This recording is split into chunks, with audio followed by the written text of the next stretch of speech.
continues, not just for days, but for weeks, months, years. You cannot get rid of it. And the other continual feeling is the constant cold.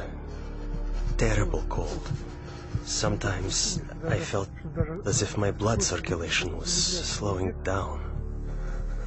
I was personally amazed at the power of endurance, because by all accounts, I should have become seriously ill and died a long time ago.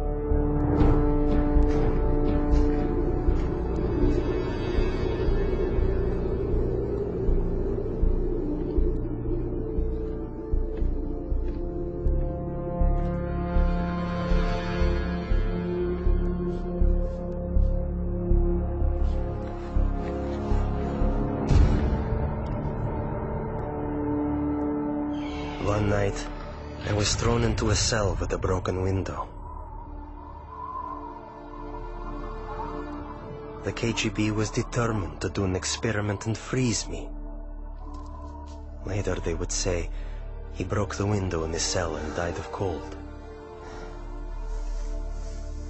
I felt despair. I thought to myself, has God really left me? Am I really forgotten and neglected?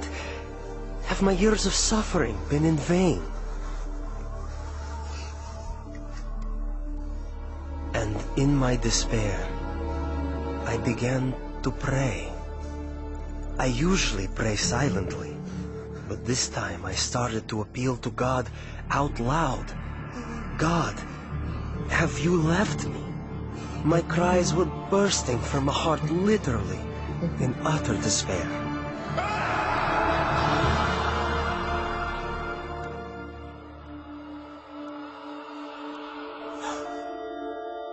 One night I had a dream. In my dream, I was told to pray for Alexander. I had no idea who Alexander was. But I told my church, and we began to pray for him.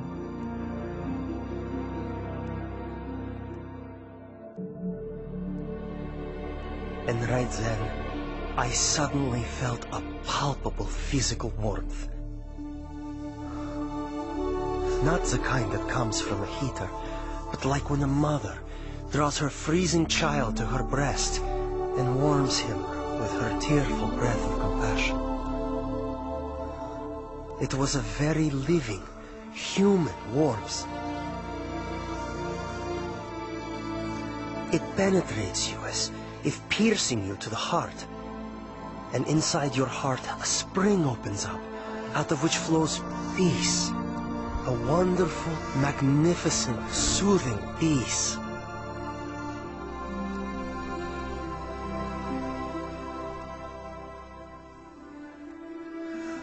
I felt a very loving, brotherly touch. Someone's caring hand touching my shoulder. I actually felt it. And this gesture represented the words, "You are not alone. You are not abandoned. We are with you.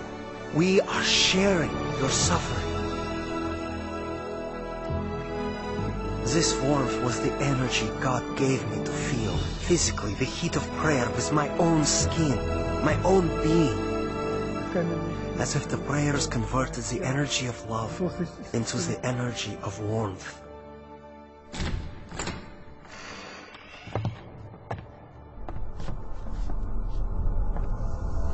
In the morning, it was a shock to my executioners.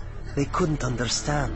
I wasn't simply alive, but my temperature was the same as that of a normal person.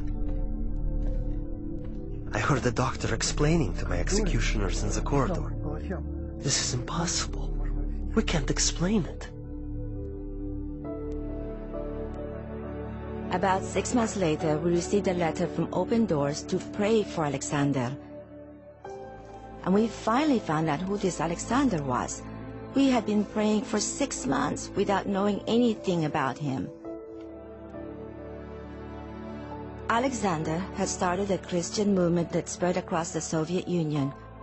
For this crime against the state, he was imprisoned to a labor camp in northern Siberia. the death sentence zone. It so happened that many people began praying for me.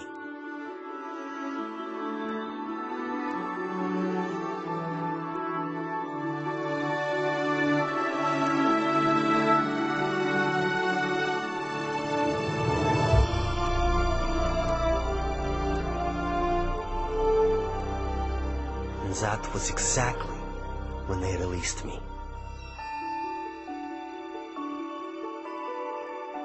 Prayer opened the prison doors, and as the gospel affirms, set the captives free.